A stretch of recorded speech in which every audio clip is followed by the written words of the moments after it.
Jou! Eelmises osas ehitasime ümber esiku, pahterdasime 100 aastat ja siis värvisime kõik ära. Nüüd on värvikihid kuivanud ja on aeg lisada veidike dekoratsioone. Suva, et ülejäänud korterile sallitab. Nagu näha, mulle meeldib teha ühte asja korraga.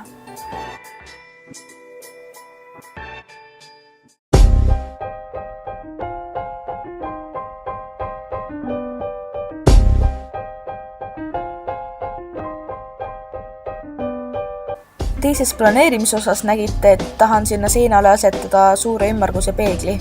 Aga kuna ma avastasin, et lülitid võtavad seal liiga palju ruumi, siis ümarpeegel sinna normaalselt ei mahtunudki. Ja ma panin sinna hoopis ühe väikese riiuli, mille ma saagisin välja kodus leitud plaadi ülejäägist. Ja riiulile raamisin hetkel mingi lambika pildi, mis ma kiiresti ja lihtsalt kodus valmis plätserdasin. Hiljem ilmselt kunagi teen sinna mõne laheda mustvalge foto.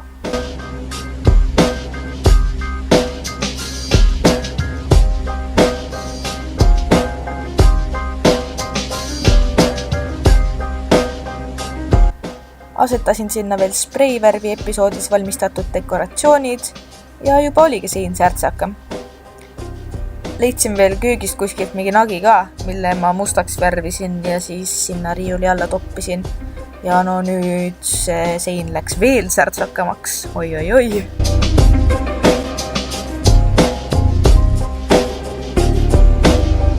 Ja kuna esikus oli mul veel üks tühi nurk, meisterdasin ma sinna samas stiilis lihtsa papist, nöörist ja akrüülvärvidest seinadekoratsiooni. Ja sinna alla ostsin ma ühe kummipuu taime, millel ma ka poti mustaks värvisin, et see sinna paremini sobiks.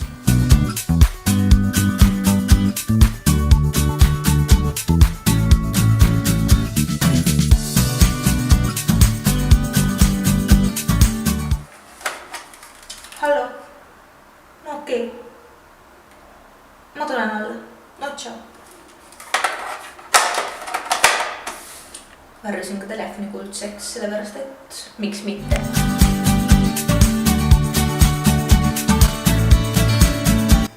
Ja et põrand nii tühi poleks, leidsin sinna hea diiliga täpselt ühe sobiva vaiba.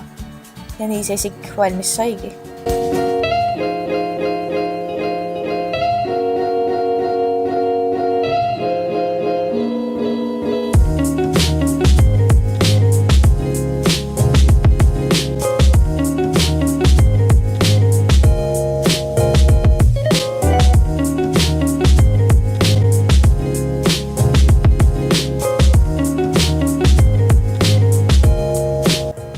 Ja nagu näha, eemaldasin ma kommenteerijate soovil ära köögi ukse. Ja see oli väga hea idee, sest minutiga tuli sinna nii palju ruumikust juurde.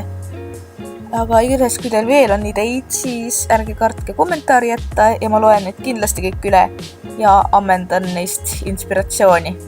Järgmise osani!